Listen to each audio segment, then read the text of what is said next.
Por favor, indique su nombre completo y RUT e inicie su exposición. Gabriela Carrasco Urquieta, 16.489.495-9.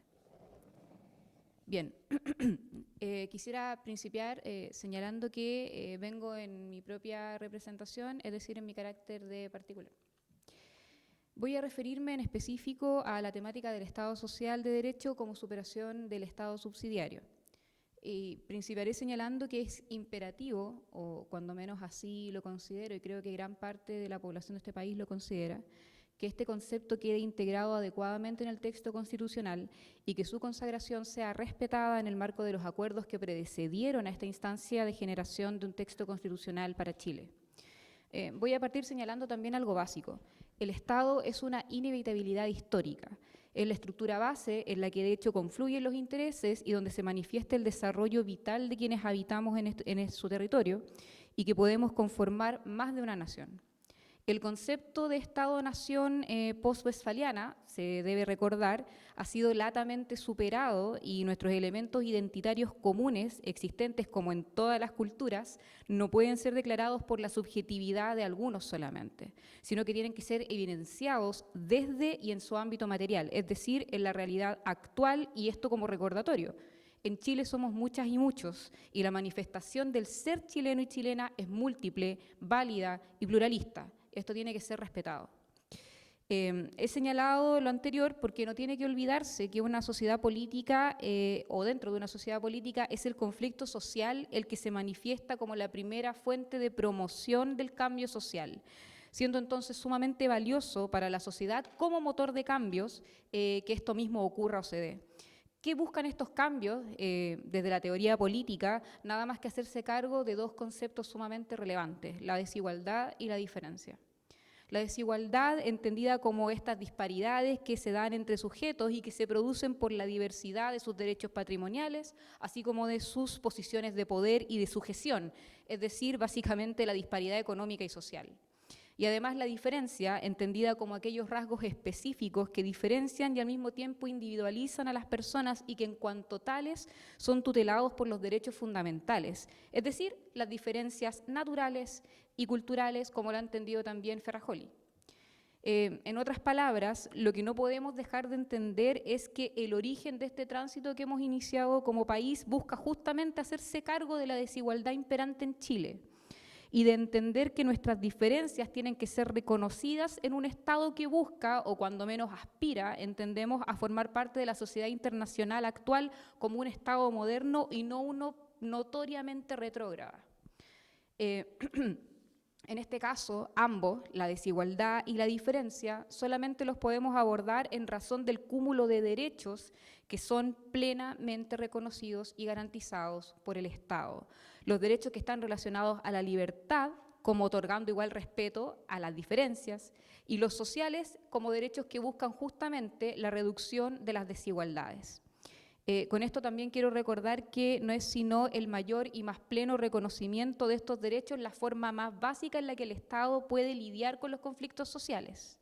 Si el Estado es incapaz de proveer estos derechos, si bajo la lógica subsidiaria el Estado actúa allí solo donde no han actuado los terceros, detentadores primero de un poder económico suficiente que les permita actuar y conminados segundo a actuar solo allí donde les sea conveniente a sus propios intereses, solo allí donde les sea conveniente dicha actuación, vamos a permanecer siempre a puertas de la pérdida de la paz social. Va a ser un estado continuo, va a ser un momento de revisiones históricas que se van a suceder uno tras otro en el tiempo. Y el Estado va a transformarse finalmente, o si no somos capaces de reconocer este cúmulo de derechos, el Estado se va a transformar en lo que muchos niegan, un mero instrumento de dominación al servicio de las clases económicas dominantes. Para hacer historia, como aquí entiendo yo se pretende, se tiene que recordar también la historia. Cada manifestación histórica del Estado ha sido modificada por su incapacidad para compatibilizar esas manifestaciones, sus propias manifestaciones como Estado, con el reconocimiento que hombres y mujeres han hecho de su propia dignidad. Ni el Estado absoluto, ni el Estado legal de derecho, ni el Estado constitucional liberal y su fijación con la atribución de un rol abstencionista, fundado en la ilusión de que la mejora de unos pocos beneficia a los muchos, se han podido hacer cargo de otorgar un marco de existencia humana que otorgue verdaderamente dignidad al ser humano, a hombres y mujeres que habitamos este territorio nacional. La mano invisible parece serlo solamente para quienes no reciben el bienestar que el mismo sistema propugna.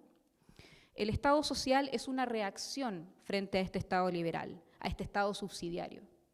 En ella, el Estado toma un rol prestacional donde se asegura de promover y generar las condiciones que permitan la libertad e igualdad efectiva, si nos gusta o nos complace tanto también el concepto de libertad.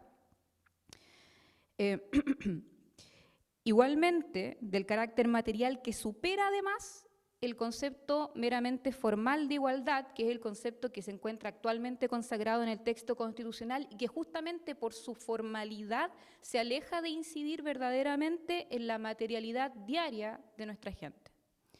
El Estado social de derecho es una oportunidad de mejora para Chile en muchos ámbitos. Requiere, obviamente, de la generación de una institucionalidad y de un modelo de gobernanza robusto, ¿no es cierto? Lo que algunos suelen asustarse cuando lo relacionan con la idea de un gran Estado, pero no es así. Esta institucionalidad, esta robustez, busca hacerse cargo justamente de los vicios en los que puede incurrirse dentro del aparataje estatal y requiere, por tanto, de una muy adecuada distribución de las competencias y los ámbitos de autonomías y responsabilidades que se dan dentro de la división jurídico-administrativa de un país. No es, como muchos erróneamente creen, la generación de un nuevo Leviatán, y muy por el contrario, debe propender a distribuir el poder para establecer espacios necesarios de articulación y diálogo entre el centro y las regiones, o la división jurídico-administrativa que sea que vaya a tener dicho Estado. Se debe asegurar también este modelo, ¿no es cierto?, la continuidad de los servicios públicos, y esto no implica necesariamente hacerlo sin los particulares, que es, al parecer, otra idea, ¿no es cierto?, que intenta trasuntarse cuando se habla de este temor o resquemor frente al denominado Estado social. Recordemos que el Estado social no es una invención nuestra. Estados sociales fuertes, de desarrollo, económicamente portentosos se ven o se verifican, por ejemplo, en el caso de Alemania, España con su sistema mixto de derechos. Un Estado robusto, de hecho, requiere el trabajo mancomunado con los privados, requiere de su iniciativa económica y requiere de su impulso. Se va a tratar de un Estado en el que el crecimiento de algunos, sea el crecimiento de todos y todas. Y por tanto se va a tratar de un Estado que otorgue o permita o presente una plena motivación para impulsar la iniciativa e inversión privada, porque va a buscar también otorgar plenas garantías de gobernabilidad económica. Va a ser necesario esa relación dinámica entre el Estado y la economía gracias al trabajo también de los privados.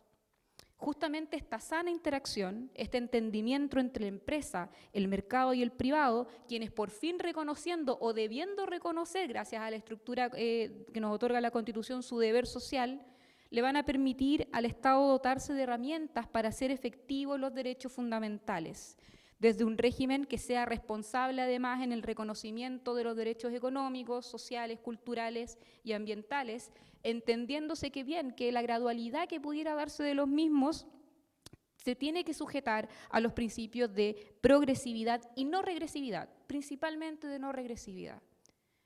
La responsabilidad fiscal no se aleja para nada de los principios que informan el Estado social de derecho, y desde ya tenemos que obviar esa idea por no ser efectiva. Le quedan 2 minutos.